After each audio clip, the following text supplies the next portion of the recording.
kiai sepuh, bahwa ada anak-anak muda yang dinamis, mendobrak kebekuan, mendobrak kemapanan yang sebenarnya itu ada kesalahan-kesalahan terselubung. Nah, kalau bukan anak muda, kiai sepuh nggak mungkin lah. Kiai sepuh yang paling progresif yang dalam pandangan saya, termasuk penyikapan soal HPP ini, ya Mustasar, Kiai Mustafa Bisri. Yang lain saya tidak banyak berharap dah. Saya boleh memberi catatan tentang Kiai Miftahul Ahyar nggak ini? Boleh. Ya, boleh. Iya, apa namanya? Sepanjang saya mengenal NU, sepanjang saya terlibat dalam KNU-an, saya secara akademik melihat bahwa Kiai Miftah adalah Rois Am paling lemah sepanjang sejarah berdirinya NU. Kalau kita bandingkan dengan Rois Am sebelumnya, adalah Kiai Ma'ruf Amin. Dia punya dzurriyyah besar, gennya arahnya ke Kiai Nawawi Al-Bantani. Dia bukan hanya punya pesantren, tapi itu pesantren leluhurnya dan besar. Kiai Miftah itu Miftahus Sunnah, itu dalam peta kepesantrenan siapa yang tahu? Itu pesantren rintisan, dan di Surabaya sendiri pun tidak banyak yang kenal. Itu pertama. Yang kedua, Kiai Miftahul Ahyar ini saya serius ya. Jadi saya ketika musyawarah wilayah NU tahun kalau nggak salah 2003 di Areng-Areng Pasuruan, tempatnya wakil bupati sekarang Kiai Mujib Imron, itu ada dua Rois Suriah yang macung yang diajukan. Satu adalah Kiai Mas Duki Mahfud almarhum, satunya adalah Kiai Miftahul Ahyar. Dari 40 PCNU di Jawa Timur itu ada 38 kabupaten kota, tapi PCNU-nya 40.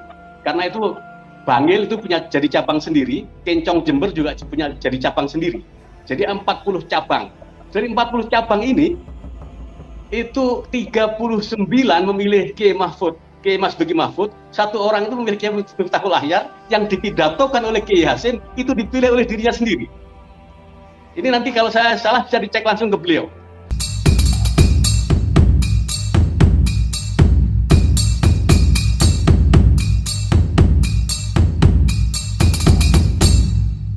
Assalamualaikum warahmatullahi wabarakatuh. Hamdan wa syukranillah ma ba'dah. Sahabat AR News yang dirahmati Allah dimanapun berada, semoga sehat walafiat dan dipermudah dalam segala urusan kebaikan kita. Terima kasih bagi kalian sahabat AR yang sudah support saya, support channel saya. Terima kasih sekali.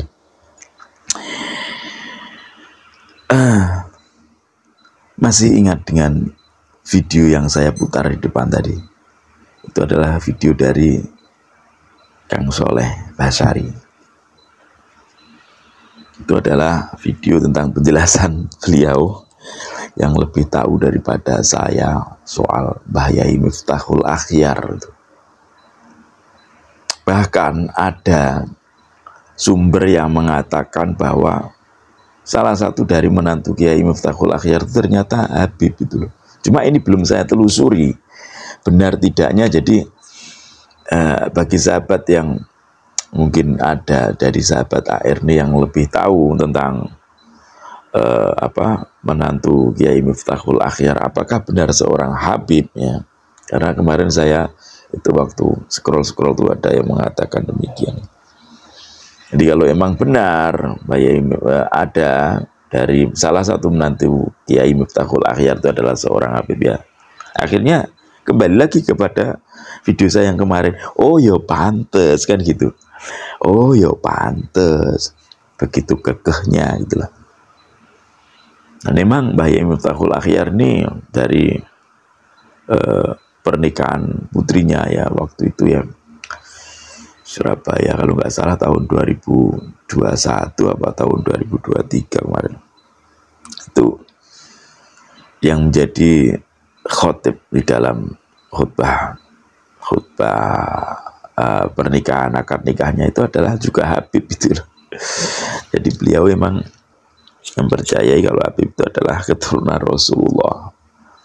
Tapi dari apa yang semua, terlepas dari semua yang terjadi saat ini ya, saya kecewa, jujur kecewa kepada Gus Yahya sebagai ketum PBNU. Saya kecewa banget. Ini Rois Amnya lemah gitu kan, masa iya ketumnya juga lemah gitu loh. Padahal dulu saya berharap Gus Yahya itu lebih berani daripada Mbah Yai Said Akil Sirot. Mbah Yai Said Akil Sirot itu berani loh menentang gerombolan Rizik Sihab CS tuh, menentang gerombolan intoleran, menentang Islam garis keras tuh berani. Tabrak aja tuh sama Mbah Yai Said Akil Sirot. Begitu juga dengan pemerintahan, ketika waktu itu Pak Jokowi nggak menguntungkan bagi rakyat keputusannya, juga berani mengkritik gitu. Mbak Yai Said dulu ya. Saya senang dengan dengan Gus Yahya itu karena beliau dulu mengusung yang namanya fikih peradaban. Nah ini cocok ini Gus Durian banget gitu loh, Gus Dur banget ini pikir saya waktu itu kan.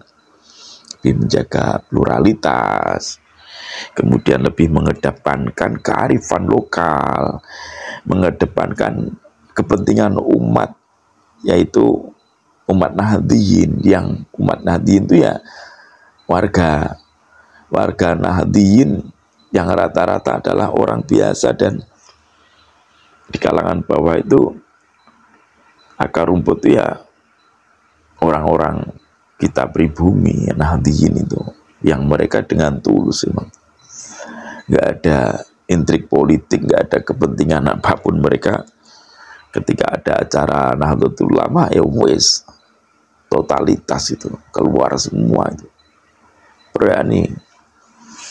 Bukan orang-orang imigran Yaman. Jadi NU yang akar rumput itu bukan orang-orang imigran Yaman yang punya kepentingan ya untuk memperbudak pribumi, bukan itu.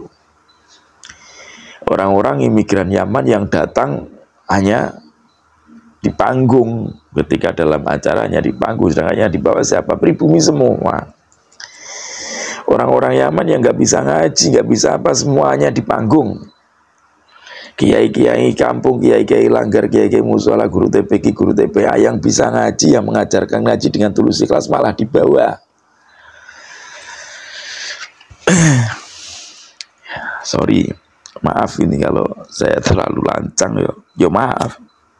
Itu kan penilaian saya. Orang menilai kan boleh saja toh. Orang mereka menilai kita juga boleh kok.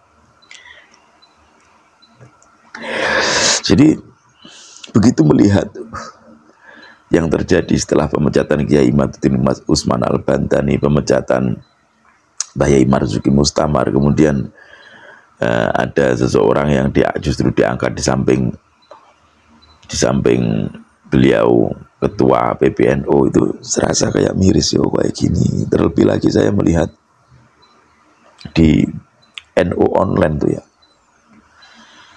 itu yang azan itu justru Habib Syekh loh. Emang apa nggak ada orang-orang kita pribumi, santri-santri Nusantara yang suaranya lebih bagus dari beliau? Banyak, beserak, bejibun yang suaranya lebih bagus. Kenapa nggak dipakai?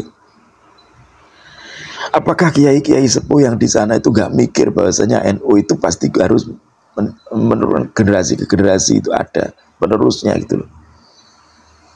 Kenapa orang-orang yang cerdas, orang-orang yang kritis dalam berpikir seperti Kiai Imaduddin Usman Al-Bantani justru dipecat? Ya mungkin kalau Kiai Imad nggak masalah dipecat. Orang juga dia di NU juga bukan numpang urip, kayak mungkin ada sebagian yang di NU itu numpang uripnya, numpang hidup itulah. Jadi untuk mencari makannya itu harus di situ. Mungkin ada kayak gitu. Makanya saya bilang kalau Kiai Imad tuh dipecat dari kepengurusan LBMNU ya,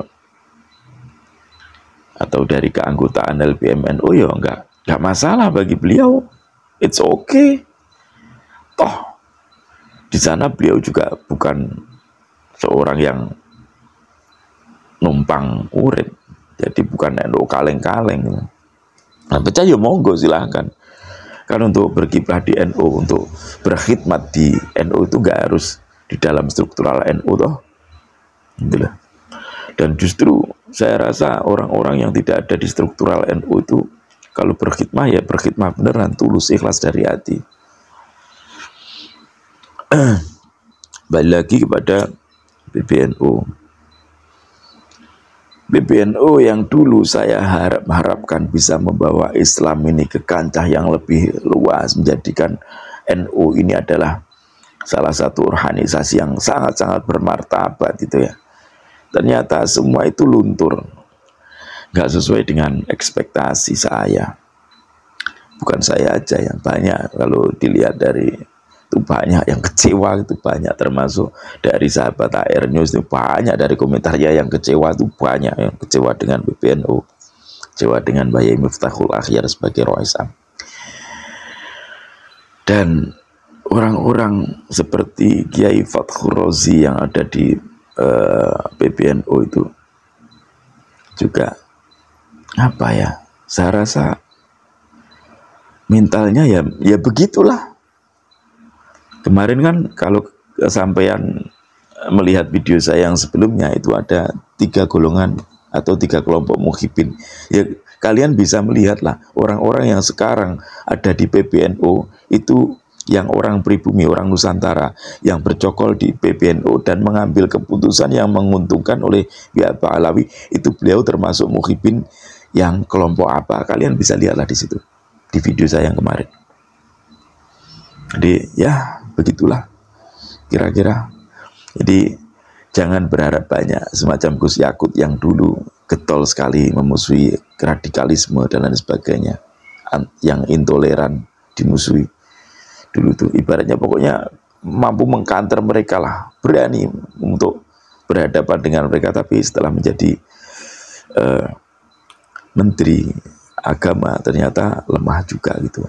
Jadi intinya satu, PBNU ini intinya terlalu dekat dengan pemerintah, terlalu masuk ke dalam pemerintahan. Itu bagi saya, makanya sampai gak berani untuk bersuara mungkin, atau tersandra, saya juga nggak tahu. Itu menurut penilaian saya ya. Semoga semuanya ini tadi tidak benar aja penilaian saya. Saya berharap Gus Yahya ternyata jauh lebih berani daripada apa yang saya harapkan. Ternyata Gus Yahya bukanlah orang yang seperti yang saya pikirkan, yang buruk di belakang tadi, bukan. Semoga video ini bisa menjadi inspirasi buat kita untuk terus maju, untuk terus menyuarakan kebenaran. Jangan pernah letih, jangan pernah bosan untuk menyuarakan kebenaran. Dan kita harus tetap ingat bahwa innal batila kana zahuqa ya. Gak ada kebatilan tuh yang ibaratnya tetap tegak lurus, gak ada. Pasti akan hancur. Wallahul muwaffiq ila aqwamit thoriq. Assalamualaikum warahmatullahi wabarakatuh. Salam NKRI.